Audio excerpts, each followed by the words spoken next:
Hello friends, my name is Himanshu Kaushik and I am here on your YouTube channel परीक्षा गुरु। अब देखिए, last lecture में जो हमने बात की थी वो हमने बात की थी नंबर्स ऑफ नाउन की। और नंबर्स जो हुआ करते हैं, नंबर्स के हिसाब से नाउन को दो प्रकार से बांट दिया जाता है। कौन कौन सा? तो एक तो हो जाता है सिंगुलर और दूसरा हो जाता है प्लूरल। अब सिंगुलर यानी कि एक वचन और प्लूरल यानी कि बहुवचन। अब अगली बात करते हैं, और अगली बात क्या? तो अब अगली बात हम करेंगे किसकी? जेंडर की। और जेंडर की बात करते हैं तो हमेशा याद रखें, जेंडर से रिलेटेड क्वेश्चन टेट के पेपर में बहुत इंपॉर्टेंट है, आता ही है। एक क्वेश्चन तो ऐसा है जो कि बैक टू बैक दो एग्जाम्स में पूछ लिया गया है। लास्ट ईयर आया और उससे पिछले साल भी आया था। किसमें? टेट के पेपर में। तो टेट के, सी टेट के पेपर में, सुपर टेट के पेपर में इनसे रिलेटेड क्वेश्चन जरूर मिलता है। एसएससी के पेपर में भी इससे रिलेटेड क्वेश्चन आसानी से मिल जाया करता है। बैंकिंग में किस तरह से मिलेगा? तो बैंकिंग में वो जब भी एरर डिटेक्शन देगा तो मे बी पॉसिबल वहां पर दे दे, और भी कई तरह से वहां पर क्वेश्चंस मिल सकते हैं। ठीक है, तो ये सभी के लिए इंपॉर्टेंट टॉपिक है और इसको जरूर देखेंगे ध्यान से। अब देखिए, बात करते हैं जेंडर्स की होते क्या हैं। तो जेंडर्स अलग अलग आपके लैंग्वेज में अलग अलग तरह से डिवाइड कर दिए जाते हैं। जैसे कि हम जेंडर्स की बात करें तो अगर हिंदी में बात कर रहे हैं तो हिंदी में दो प्रकार के होते हैं। कौन कौन से? तो पुल्लिंग और स्त्रीलिंग। और वैसे ही संस्कृत में बात करें तो वहां पर तीन प्रकार के बता दिए गए, पुल्लिंग, स्त्रीलिंग और नपुंसकलिंग। लेकिन यहां पर जेंडर जो होते हैं इंग्लिश में, यहां पर जेंडर हुआ करते हैं कितने? तो चार प्रकार के होते हैं। किसमें? तो इंग्लिश में जेंडर हुआ करते हैं कितने प्रकार के? चार प्रकार के होते हैं। और वो चार प्रकार कौन कौन से होते हैं तो जरा ध्यान से देखेंगे। तो इंग्लिश में जेंडर्स को चार प्रकार में डिवाइड कर दिया जाता है, जिसमें से एक का नाम हुआ करता है मैस्कुलिन, दूसरे का नाम हुआ करता है फेमिनिन, तीसरे का नाम हुआ करता है कॉमन, और चौथे का नाम होता है न्यूट्रल। तो चार प्रकार से विभाजित कर दिया जाता है लैंग्वेज में, इंग्लिश में जेंडर्स को। और चार प्रकार कौन कौन से? तो मैस्कुलिन, फेमिनिन, कॉमन और न्यूटर। अब देखिए, अगर हम बात करेंगे मैस्कुलिन की, तो मैस्कुलिन जिसको हम कहते हैं हिंदी में पुल्लिंग, स्त्रीलिंग कहते हैं किसको? फेमिनिन को। तो मैस्कुलिन की सबसे पहले बात करते हैं। जैसा कि अभी अभी हमने बताया, मैस्कुलिन यानी पुल्लिंग, और पुल्लिंग यानी कि पुरुषवाचक संज्ञा का बोध कराएगा। तो संज्ञा का बोध कराएगा, लेकिन कौन सी? पुरुषवाचक संज्ञा का, यानी कि नाउन को डिफाइन करेगा। और कैसे नाउन को? जो कि मेल हो, यानी कि अगर कोई नाउन मेल को जस्टिफाई कर रहा है तो वो हमारा क्या कहलाएगा? मैस्कुलिन कहलाएगा। मेल को कैसे? जैसे कि मान लिया शब्द हो गया क्या? बॉय, तो बॉय जो शब्द हो गया वो क्या हो गया? मैस्कुलिन हो गया। वैसे ही बॉय मैस्कुलिन हो गया, वैसे ही फादर भी मैस्कुलिन हो गया, अंकल भी मैस्कुलिन हो गया। ठीक है, सन भी मैस्कुलिन हो गया, SON सन यानी कि बेटा, तो वो भी क्या हो गया? मैस्कुलिन हो गया। वैसे ही ब्रदर भी मैस्कुलिन हो गया। तो ये सभी शब्द हो गए कौन से? तो ये सभी शब्द मैस्कुलिन में आ जाया करते हैं। क्यों? क्योंकि ये सभी शब्द किसका बोध करा रहे हैं? तो पुरुषवाचक संज्ञा का बोध करा रहे हैं, इसीलिए ये शब्द किस में आ जाएंगे? मैस्कुलिन में आ जाया करते हैं। लेकिन ऐसा कंपलसरी नहीं होता कि सिर्फ वही शब्द जो पुरुषवाचक संज्ञा का बोध कराएंगे सिर्फ वही मैस्कुलिन नहीं हुआ करते। यानी कि वे शब्द जो पुरुषवाचक संज्ञा का बोध कराते हैं वे तो मैस्कुलिन होते ही हैं, डेफिनेट है ये बात। लेकिन वे सभी शब्द भी जो कि एग्रेशन दिखाएं, पावर दिखाएं, वे सभी शब्द भी किस में आ जाते हैं? मैस्कुलिन में आ जाते हैं। जैसे कि अगर कोई पूछ ले कि SUN सन, सूर्य जो हुआ करता है वो किस में आएगा? तो सूर्य भी हुआ करता है क्या?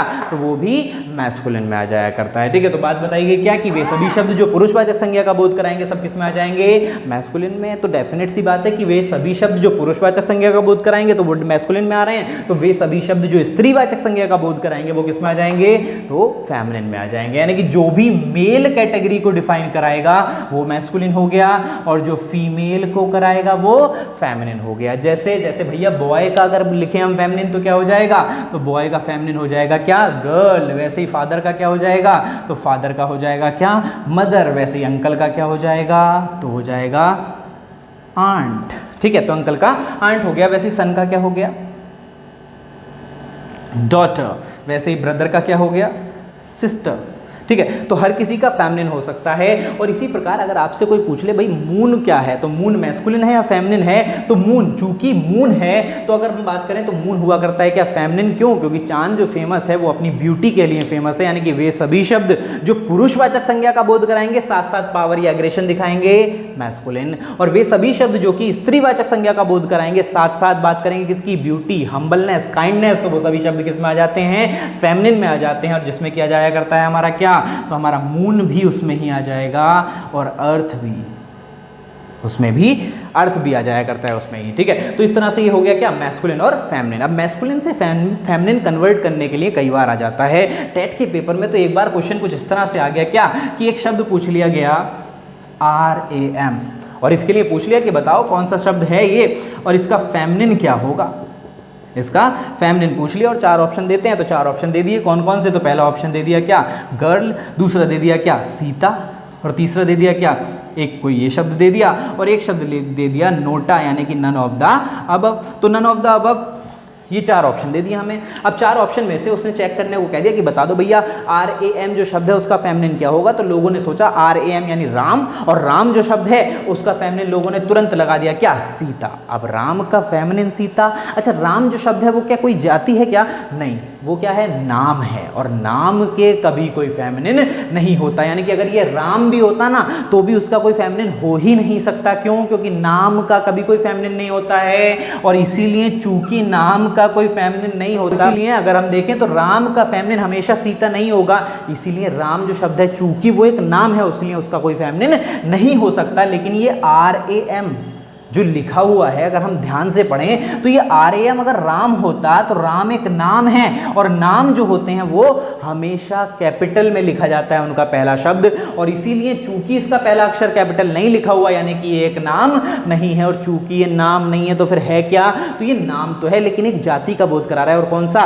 तो RAM जो शब्द है ये कहते हैं भेड़ के बच्चे को, यानी मेमना जो हुआ करता है उसके लिए शब्द प्रयोग किया जाता है RAM, और उसका जो फेमिनिन हो जाया करता है वो क्या हो जाता है? ईव हो जाता है उसका फेमिनिन, यानी EWE जो फेमिनिन होता है वो किसका होता है? RAM का होता है। गर्ल तो हो ही नहीं सकता क्योंकि वो किसका होता था? बॉय का। नोटा की कोई जरूरत नहीं क्योंकि हमारे पास ऑप्शन अवेलेबल है। ईव जो शब्द है वो आपका फेमिनिन हो जाता है किसका? RAM का। तो ऐसे बहुत से शब्द हैं जिनको कि हमें मैस्कुलिन से फेमिनिन याद होना चाहिए। यहाँ पर तो हमने कुछ ही शब्द लिखे हैं, बाकी हमने आपको लास्ट लेक्चर में भी बताया था कि टेलीग्राम चैनल सब्सक्राइब कर लीजिए, वहाँ पर आपको PDF डॉक्यूमेंट्स वगैरह सब चीज़ें आपको अवेलेबल हैं। वहाँ से आपको इसकी एक पूरी PDF मिल जाएगी जिसमें कि मैस्कुलिन से फेमिनिन कन्वर्जन उसमें एक PDF में दे रखा है। वहाँ पर जाइए और उसको जरूर डाउनलोड कर लीजिए, ठीक है। तो ये चीज़ें आपको वहाँ पे मिल जाएंगी। अब बात करते हैं अगले वाले की। अगला वाला क्या है? तो भाई अगला वाला है हमारा क्या? कॉमन। अब ये कॉमन क्या हुआ करता है? तो देखो नाम से ही पता चल रहा है कॉमन। जैसे कॉमन नाउन था ना हमारा, जैसे स्टूडेंट जो शब्द था वो कॉमन था, यानी कि जो सभी में कॉमन हो। जैसे मान लिया बहुत सारे विद्यार्थी बैठे हुए हैं और उनमें एक चीज कॉमन है कि ये भी विद्यार्थी, ये भी विद्यार्थी, विद्यार्थी ये भी है, तो विद्यार्थी जो शब्द हो गया वो क्या हो गया? कॉमन हो गया। उसी प्रकार से जो मैस्कुलिन में भी आ सकता हो और जो फेमिनिन में भी आ सकता हो वही क्या कहलाएगा? कॉमन कहलाएगा। यानी कि वो मैस्कुलिन भी हो सकता है और वो फेमिनिन भी हो सकता है, तो उसी को हम क्या कह देंगे? कॉमन कह देंगे। अब कैसे कह देंगे? तो जरा ध्यान दें कि अगर मैंने यहां पर शब्द लिख दिया टीचर, तो टीचर अगर आप देखें तो टीचर जो शब्द है वो कैसा है? तो भैया टीचर तो लड़का भी हो सकता है, यानी मेल भी हो सकता है और फीमेल भी हो सकता है। तो मेल भी और फीमेल भी, लेकिन पता नहीं चल रहा कि यहां पर टीचर जो लिख रहा है वो क्या है। जैसे मान लिया मैंने कह दिया my teacher is very good, ठीक है। वहां पर माई टीचर जो हो गया, तो माई टीचर में तो पता ही नहीं चल रहा कि भाई लड़का है या लड़की है, तो लड़का लड़की का नहीं पता चल रहा। और चूंकि पता नहीं चल रहा तो हो सकता है मेल हो या हो सकता है फीमेल हो। और जब भी ये कंफ्यूजन हो यानी कि ईदर मेल और फीमेल वाली कंडीशन हो कि या तो मेल हो या फिर फीमेल वाली कंडीशन हो, तो हमेशा वो किस में आ जाएगा? वो आ जाएगा कॉमन में। यानी कि जिसका ना पता चल रहा हो कि वो मेल है या फीमेल है तो उसको रख देंगे किसमें? कॉमन में। जैसे टीचर में हमें तो नहीं पता चल रहा मेल है या फीमेल है, अच्छा वैसे ही पता नहीं चलेगा किसमें? स्टूडेंट में भी तो पता नहीं चलेगा, वैसे भैया पता नहीं चलेगा फ्रेंड में, वैसे ही कजिन में। तो ना तो पता चल रहा टीचर में, ना स्टूडेंट में, ना फ्रेंड में, ना कजिन में, ना न्यायबर में।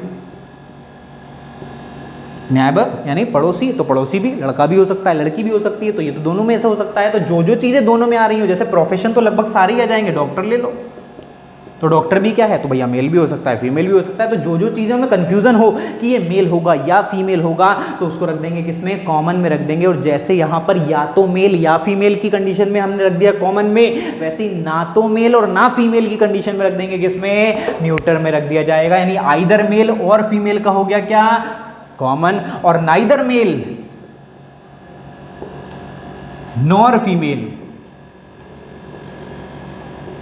वो हो जाएगा क्या? तो वो हो जाएगा न्यूटर में आ जाएगा। कैसे कैसे? तो कौन कौन हो सकते हैं नाइदर मेल नॉर फीमेल? तो जैसे देखो इलेक्ट्रॉनिक्स का सामान हो गया, मान लिया कि आ गया कंप्यूटर, तो भैया कंप्यूटर को बता सकते हो क्या कि मेल है या फीमेल है? तो ना तो मेल है वो ना ही फीमेल है, इसलिए वो किस में रख दिया? न्यूटर में रख दिया। वैसे ही मान लिया मोबाइल आ गया तो वो भी क्या हो गया? ना तो मेल है ना फीमेल है, तो वो भी इसमें ही आ गया। पेन आ गया तो वो भी इसमें ही आ गया। फैन आ गया तो वो भी इसमें ही आ गया। टेबल आ गया तो वो भी इसमें ही आ गया। चेयर आ गई तो वो भी इसमें ही आ गई।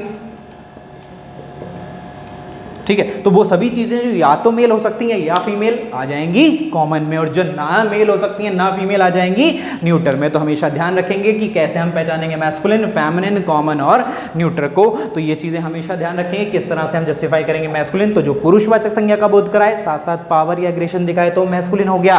स्त्रीवाचक संज्ञा का बोध करा रहा है साथ साथ ब्यूटी, काइंडनेस, हम्बलनेस दिखा रहा है तो वो हो गया क्या, फेमिनिन। और या तो मेल या फीमेल तो हो गया कॉमन, और ना तो मेल ना फीमेल तो हो गया न्यूटर। और इससे रिलेटेड क्वेश्चन लास्ट ईयर भी आया था, उसमें ऑर्फन एक शब्द आया था, ORPHAN। ऑर्फन किसको कहते हैं, तो अनाथ। तो भैया अनाथ तो लड़का भी हो सकता है लड़की भी हो सकती है, तो हो गया किसमें, कॉमन में। लेकिन वहाँ पर एक शब्द दे रखा था ही, और ही वाज एन ऑर्फन है, इस तरह से कुछ एग्जाम्पल था। तो ही चूंकि शब्द दिया हुआ है और ही क्या जस्टिफाई करता है, तो ही जस्टिफाई करता है मेल को, और मेल को जस्टिफाई करता है, इसीलिए वहाँ पर जो ऑर्फन था वो क्या था, तो वो हो गया था मैस्कुलिन। तो अलग अलग जगह पर अलग तरह से इस्तेमाल किया जा सकता है, इस चीज़ को हमेशा ध्यान रखेंगे। आज के लिए इस वीडियो में इतना ही छोड़ते हैं। वीडियो पसंद आया हो तो उसे लाइक करें, दूसरों के साथ शेयर करें और चैनल को सब्सक्राइब करना ना भूलें। Thank you very much.